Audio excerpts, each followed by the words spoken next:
देखो, हम लोग आज पढ़ेंगे प्रांतीय राजवंश, समझ रहे हो। दिल्ली सल्तनत के साथ में ही कुछ राजवंश उसके साथ ही उभरते गए।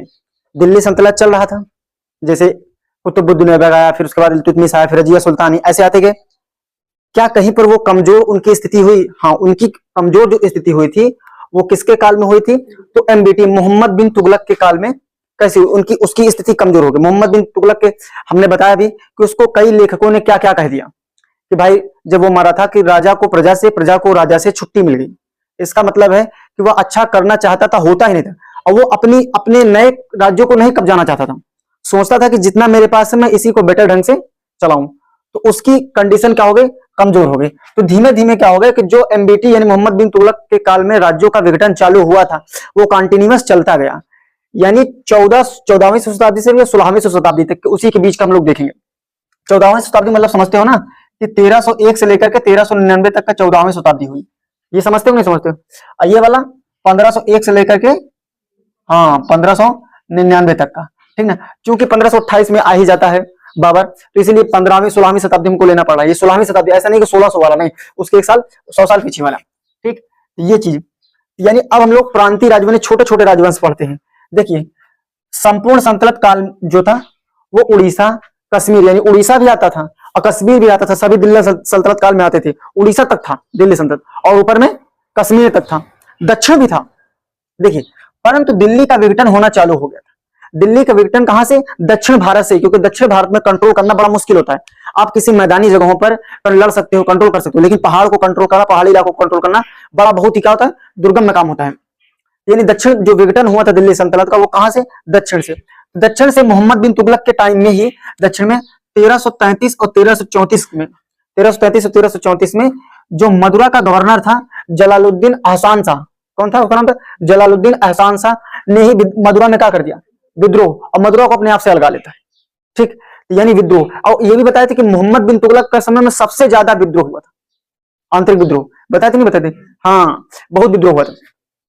हाँ, 34 बार विद्रोह हुआ था, ये भी तो विद्रोह हुआ। अच्छा, फिर उसके बाद 1336 में ही हरिहर एवं भुक्का नाम के दो भाइयों ने विजयनगर साम्राज्य की स्थापना कर दी, ठीक। तो सर ये हरिहर एवं भुक्का कहां से आ गए?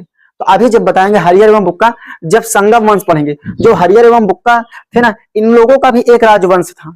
हाँ, इन लोगों कौन सा? इन लोग काम्पली राजवंश से बिलोंग करते थे, काम्पली, उस पर राजपाट करते थे। तो इसके पहले क्या किया था? मोहम्मद बिन तुगलक की सेना जो था, ये बहाउद्दीन गुस्तफ ने हरिहर एवं भुक्का को क्या कर लिया था? कब्जे में लेकर घर में पैक कर दिया था, और उनको जबरदस्ती क्या करवा दिया था? इस्लाम धर्म कबूल करवा दिया था, ठीक है ना। तो वहीं अपना क्या 1336 में एक नए राज्य की स्थापना कर देते हैं, विजयनगर साम्राज्य, ठीक है ना। तो इस तरीके से विजयनगर साम्राज्य। फिर उसके बाद 1347 से 1348 में ही मोहम्मद बिन तुगलक के ही काल में कौन सा? बामनी साम्राज्य की नींव डाली गई। हसन गंगू जो रहा होगा, ठीक ना, यानी अलाउद्दीन हसन मोहम्मद शाह, जैसे हसन गंगू के नाम से जानते हैं, उसने किस वंश की, कौन से बामनी साम्राज्य की स्थापना कर दी। ये सब किससे टूटे हैं? एमबीटी से, यानी मोहम्मद बिन तुगलक के काल में ही टूट रहे हैं। उन्हीं के काल में क्या हो रहा है? विघटन हो रहा है। दिल्ली सल्तनत धीमे धीमे धीमे धीमे टूट करके कई प्रांतीय राजवंश में टूट गए, इसलिए हमको पढ़ने की आवश्यकता है। यानी पैरेलल, दिल्ली सल्तनत के पैरेलल ही कई राजवंश चल रहे थे। अगर दिल्ली सल्तनत पढ़ते बाद में अगर मुगल पढ़ लेते तो ये सब छूट जाता ना, इसीलिए पढ़ना पड़ जा रहा है। तो जो अलाउद्दीन मोहम्मद शाह जो था, उसने अपनी राजधानी क्या बना था? गुलबर्गा, जिसको एहसानाबाद भी कहते थे, एहसानाबाद। अच्छा, जब ये लोग टूटे ना तो छोटे छोटे प्रांतों के, तो प्रत्येक प्रांत का एक शासक हुआ करता था ऐसा अलग से। जैसे बामनी टूट गया तो बामनी का अलग से, हरिहर एवं भुक्का अपना टूट जाएंगे तो वो अपना बनाएंगे, ठीक है। तो जो भी टूटा उसका एक अपना क्या होता था? शासक, राजा होता था। देखो, प्रांतों का विभाजन, जैसे गुलबर्गा टूट गया, ठीक, दौलताबाद टूट गया, बीदर टूट गया, बरार टूट गया, ये सभी अलग अलग टूट गए। कहां से टूट रहे हैं? दिल्ली सल्तनत से ही टूट रहे हैं, ठीक ना। तो इन सभी के क्या एक ही राजा रहेगा? अलग अलग शासक हुए। अब बाद में यही अलग शासक अपने भी मारी मारा कर लेते हैं कि हम बीदर मेरा है, बरार मेरा है, ये इसके लिए लड़ाई हो जाता है। देखिए, तो सबसे पहले जो एक क्रम में पढ़ते चलते हैं, तो मोहम्मद बिन तुगलक, कौन सा? मोहम्मद बिन तुगलक के काल में सबसे पहला नंबर विजयनगर साम्राज्य की स्थापना होती है। किसकी होती है? विजयनगर साम्राज्य की। देखो, ये दक्षिण भारत का एक साम्राज्य था जो मोहम्मद बिन तुगलक के समय विरुद्ध होकर के किस वंश का क्या स्थापना करता है? विजयनगर साम्राज्य, यानी मोहम्मद बिन तुगलक के ये विरुद्ध, यानी उसके विरुद्ध था। ये 1336 में हरिहर एवं भुक्का, दो भाई थे, हरिहर एवं भुक्का नाम के दो भाई ने कौन से किस साम्राज्य की स्थापना की? विजयनगर साम्राज्य। ये दक्षिण भारत का, देखो ये कांपिल्य राज्य के मंत्री थे, ये जो हरिहर एवं बुक्का थे किस राज्य के मंत्री थे? कांपिल्य राज्य के मंत्री थे। ठीक है, अच्छा विजयनगर साम्राज्य उन्होंने जब तोड़ा तो राजधानी क्या बनाया था? हम्पी बनाया, हम्पी या हस्तिनावती बनाया था। ठीक है ना, तो विजयनगर साम्राज्य हरिहर एवं बुक्का तोड़ के ले गए थे या अलग किए थे, तो उसकी राजधानी क्या बनाए थे लोग? हाँ हम्पी, याद कर लीजिए। ठीक ना, देखो हरिहर एवं बुक्का कहाँ के मंत्री थे? कांपिल्य राज्य के मंत्री थे। अच्छा कांपिल्य राज्य के पहले भी काकती, याद है काकती? हाँ काकती राज्य के सामंत थे कौन? हरिहर एवं बुक्का। यानी काफी दिनों से ये लोग शासन व्यवस्था में अपना क्या कहते हैं योगदान अच्छा खासा दे रखे थे। कौन? ये लोग। अच्छा मोहम्मद बिन तुगलक का काल में हरिहर एवं बुक्का दक्षिण भारत में क्या कर लेते हैं? विद्रोह हो जाता है। ठीक, अब विद्रोह को कौन करता है? बहाउद्दीन, हाँ मुर्शद, बहाउद्दीन मुर्शद जाता है, इन दोनों लोगों को कमरे में कैद कर लेता है। क्या कर लेता है? कमरे में बंद करके किसे? हरिहर एवं बुक्का दो भाइयों को, और इनको क्या करा देता है? इस्लाम धर्म जबरन कबूल करवा देता है। ठीक है ना, अब ये दोनों जो थे एमबीटी के पक्ष में काम करने लगे, किसके? मोहम्मद बिन तुगलक के यानी अंडर में काम करने लगे, उनके राजपाट में काम करने लगे और काफी विश्वासी हो गए। कौन? हरिहर एवं बुक्का। अब मेरी बात समझते चलिए कि मोहम्मद बिन तुगलक ने इसको क्या करवाया था? इन दोनों को कैद करवाया था और जबरन क्या करवा दिया? इस्लाम। ये इस तरीके से इससे घुल मिल गए, यानी उसके राजपाट में अपने आप को सुचारू रूप से व्यवस्थापक रूप से उसी के साथ चलने लगे थे कि मोहम्मद बिन तुगलक का इस पर बड़ा भयंकर विश्वास हो गया। भाई ठीक है, ये विश्वास पात्र दोनों आदमी है। तो अब देखो इन्हीं दोनों को बोला गया कि जाओ तुम लोग दक्षिण जीत जाओ, दक्षिण भारत जीत जाओ। जिन यानी हरिहर एवं बुक्का को ही एमबीटी ने कहा, यानी मोहम्मद बिन तुगलक ने कहा। बाद में दक्षिण भारत को विद्रोह को शांत करने के लिए किसे भेज दिया? हरिहर एवं बुक्का को, इन्हीं को भेज दिया, जाओ भाई। अब रास्ते में जा रहे थे और इनके गुरु हरिहर एवं बुक्का को मिल गए। गुरु कौन? विद्याधरण। बोले गरीब भाई साहब बहुत दिन बाद आप दिखे, सारी कहानी बताए यार, ऐसा ऐसा था और एक एमबीटी क्या कहते मोहम्मद बिन तुगलक ने मुझे कैद करवा लिया, जबरदस्ती इस्लाम भी करवा दिया। बाप, बोले यार तुम लोग क्या कर लिए? इस्लाम धर्म को। तो गुरु होकर इनको क्या कराया? शुद्धि। हरिहर बुक्का को क्या करवाया था? शुद्धि। तुंगभद्रा नदी किनारे ले जाकर के।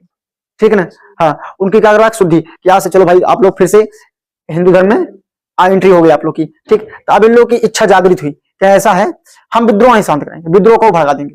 अब विद्रोह को भड़का करके विजयनगर साम्राज्य अलग कर लिए। कौन? हरिहर एवं बुक्का। अब आप सोच लीजिए कि एमबीटी की कितनी किस्मत खराब है। इसके शासनकाल में हम बताते जितना अच्छा काम करने जाता सब खराब हो जाता। एक ये भी शासनकाल में खराब हो गया कि जिसके ऊपर विश्वास करके भेजे कि जाओ आप दक्षिण विजय करके आओ और दक्षिण विद्रोह को शांत करो, उन लोगों की इन लोगों की बड़ी तेज थी कि इनका गुरुओं से रास्ते में मिल गया। भाई कहाँ जा रहे हो? तो बताएगा ऐसी सी बात है, जा रहे विद्रोह शांत कराने के लिए। तुम लोग कहाँ आजकल दिखाई नहीं दे रहे? हाँ काकती साम्राज्य संभाले तुम लोग, हाँ और पूरा कांपिल साम्राज्य संभाले और गायब हो। तो बताए भाई हम लोग इस्लाम धर्म स्वीकार कर लिए हैं। यार ये क्या कर लिए तुम? फिर उसकी क्या कराए? शुद्धि कराया और भड़का दिए एमबीटी खिलाफ।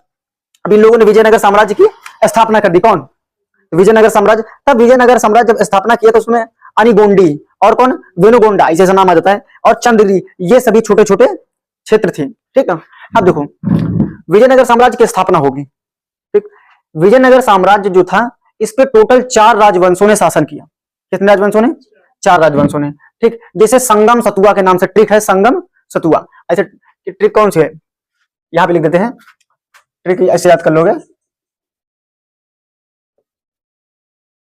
संगम सतुआ। संग से संगम वंश, असा से सालू वंश, अता से तुलु वंश, आ से आरवीडू वंश। ठीक है ना, तो ये कितने राजवंशों ने शासक किया था? हाँ, ये किसके नाम जानते हैं? संगम सतुआ के नाम से। यानी संगम वंश हरिहर एवं बुक्का स्थापना किया। तो संगम वंश इसकी स्थापना किसने किया था? हरिहर बुक्का। और सालू वंश नरसिंह सालू। ठीक, कौन सा? नरसिंह सालू। ठीक, फिर तुलु वंश इसको वीर नरसिंह। कौन करता? वीर नरसिंह। याद करना, इसके पहले नरसिंह लगा, इसके बीच में नरसिंह लगा, लेकिन इससे याद रहेगा सालू लिखा बटा समझ सालू वंश हो जाएगा। ठीक है, और तुलु वंश का वीर नरसिंह और आरवीडी वंश का तिरुमल। आरवीडी वंश का संस्थापक कौन था? तिरुवन। तो विजयनगर साम्राज्य में कितने राजवंशों ने शासन किया था? 4। संगम सतुआ, संगम वंश, सालू वंश, तुलु वंश, आरवीडू वंश। समझ गए ना? समझ गए। अब देखो, अब आज थोड़ा सा वैसे बता देते हैं क्योंकि संगम वंश का बताना है, काफी लेट हो चुके हैं। तो देखो जो संगम वंश था ना, ये 1336 से 1356 तक। भाई उसके बाद कोई और वंश आ जाएगा, लेकिन रहेगा विजयनगर साम्राज्य ही। ठीक, बस उस पर शासक बदल रहे हैं, शासक अपने अकॉर्डिंग राजवंशों का नाम रख लेंगे, लेकिन विजयनगर साम्राज्य को पहली बार किसने स्थापना किया था? हाँ हरिहर एवं बुक्का। अब उस पर बदलते रहेंगे, बदलते रहेंगे। जैसे हमने बताया था मगध पे, मगध बताया ना, हासिन मशुक उस हिसाब से। तो यानी पहला जो इस पे विजयनगर साम्राज्य में पहला जो वंश स्थापित हुआ कौन सा था? संगम वंश। 1336 से लेकर 1356 तक ये चलता है। ठीक है ना। इसमें जो इसका पहला शासक था कौन था? हरिहर प्रथम। कौन था? हरिहर प्रथम था। यह साम्राज्य विस्तार करके होयसल पर भी विजय कर लिया था। कौन? होयसल पर विजय किया था। और अनिगोंडी जो था, हमने बताया ना, ये जो अनिगोंडी, इसको भी विजयनगर साम्राज्य में मिला लिया था। ठीक, अब देखो इसके दरबार में सायन रहते थे। किसके? हरिहर के समय में सायन रहते थे। ये वेदों पर टीका लिखते थे। वेदों पर टीका मतलब कि कोई बहुत बड़ी चीज को छोटा करके बता देना, टीका हो जाता था। देखो संगम वंश में कुछ सीरियल से राजा हैं, देख लेते हैं। पहला जो था हरिहर प्रथम, फिर उसका बुक्का प्रथम, यानी उसका भाई बना है, वो बना, फिर उसका भाई बना, बुक्का प्रथम, फिर हरिहर द्वितीय। ऐसे को हरिहर प्रथम, बुक्का प्रथम, फिर हरिहर द्वितीय, फिर कौन जाएगा? ना ना बुक्का नहीं आएगा, फिर देवराय प्रथम आ जाएगा। कौन आ जाएगा? देवराय। और देवराय के बाद फिर द्वितीय देवराय आ जाएगा, यानी देवराय द्वितीय, फिर पौड़ देवराय, और पौड़ देवराय के बाद ये संगम वंश अपने विनाश पे चला जाता है, पतन पे चला जाता है। फिर उसके बाद सालू वंश चलता है। तो कल हम लोग बढ़िया तरीके से कौन वंश पढ़ेंगे? संगम वंश। ठीक है, आज इतना